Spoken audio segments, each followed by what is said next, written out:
মাননীয় প্রধানমন্ত্রী, আপনি একজন জান্নাতি মানুষ।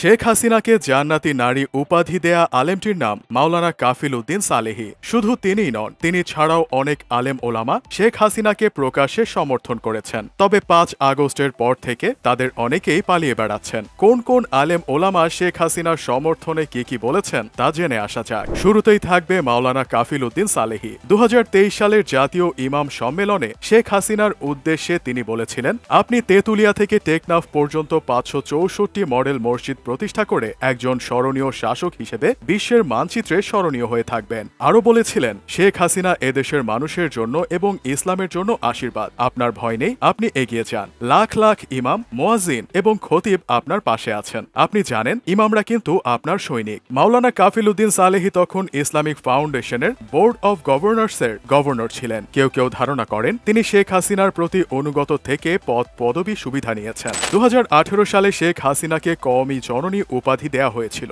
কে দিয়েছিল জানেন? সোহরাওয়ার্দী উদ্যানে আয়োজিত এক শোকরানা মাহফিলে বক্তৃতাকালে মুফতি রুহুল আমিন এই উপাধি দিয়েছিলেন। কওমি মাদ্রাসা শিক্ষার সর্বোচ্চ স্তর দাওরায়ে হাদিসকে মাস্টার্সের স্বীকৃতি দেয়ায় এ মাহফিলের আয়োজন করা হয়েছিল। এ মাহফিলেই তিনি শেখ হাসিনার ভূয়সী প্রশংসা করেছিলেন। ভাগ্যের কি নির্মম পরিহাস, সেই রুহুল আমিনকে বর্তমানে আলেম সমাজ থেকে বিচ্ছিন্ন ঘোষণা করেছে গোপালগঞ্জ উলামা পরিষদ। নীতি আদর্শ থেকে বিচ্যুত হওয়ার কারণে তাকে বিচ্ছিন্ন ঘোষণা করা হয়েছে। এছাড়া ২০২৪ সালের ২০ সেপ্টেম্বর বাইতুল মোকাররম মসজিদে মুফতি রুহুল আমিনের জুমার নামাজ পড়ানোকে কেন্দ্র করে দুটি পক্ষের মধ্যে ভাঙচুরের ঘটনা ঘটেছে। এরপর রুহুল আমিনকে খতিব পদ থেকে অপসারণ করেছে ধর্ম মন্ত্রণালয়। তিনি নৌকা প্রতীকে নির্বাচন করার স্বপ্ন দেখতেন। ২০১৮ সালের নির্বাচনে নড়াইল ১ আসন থেকে মাওলানা রুহুল আমিন আওয়ামী লীগের মনোনয়ন চেয়েছিলেন। তিনি একাধিক শোডাউন ও গণসংযোগও করেছিলেন। গণসংযোগে মুফতি রুহুল আমিন স্থানীয় জনগণের উদ্দেশ্যে বলেছিলেন, নির্বাচনে আসার কোনো ইচ্ছা আমার ছিল না, কিন্তু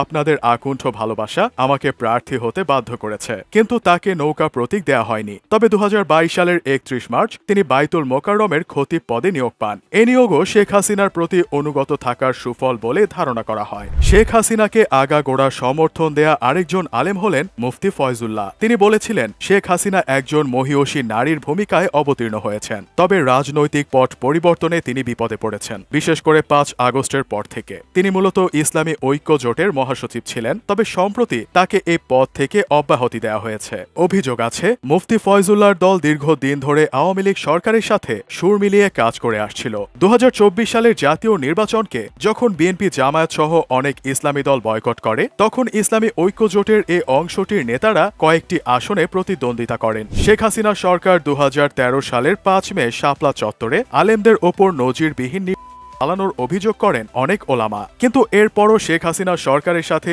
ঐক্য জোটের এই অংশটি আঁতাত করায় আলেমদের মধ্যে ও জনমনে ক্ষোভ সৃষ্টি হয়, যার পরিপ্রেক্ষিতে সম্প্রতি সরকার পরিবর্তন হলে মহাসচিব মুফতি ফয়জুল্লাহ জনরোষের শিকার হন। এমন আরেকজন আলেম হলেন মাওলানা ফরিদ উদ্দিন মাসউদ। তিনি বলেছিলেন, প্রধানমন্ত্রীর মাধ্যমে অনেক কাজ হয়েছে, এ দেশকে মহাকাশে নিয়ে গেছেন তিনি। দেশের এত উন্নয়ন করেছেন যে পাকিস্তানের জনগণও আমাদের মতো হতে চায়। তিনি আরও বলেছিলেন, কওমি মাদ্রাসা শিক্ষা সনদের স্বীকৃতি প্রদান করে শেখ হাসিনা প্রমাণ করে দিয়েছেন তিনি ইসলাম ও উলামায়ে কেরামকে ভালোবাসেন। প্রধানমন্ত্রী আমাদেরকে এখন বিশ্বের দরবারে শিক্ষিত হিসেবে মাথা উঁচু করে দাঁড়ানোর সুযোগ করে দিয়েছেন। এভাবেই অনেক আলেম পলাতক সরকার প্রধানের প্রতি অনুগত ছিলেন। পরিতাপের বিষয় হলো, তাদের অনেকেই এখন পলাতক।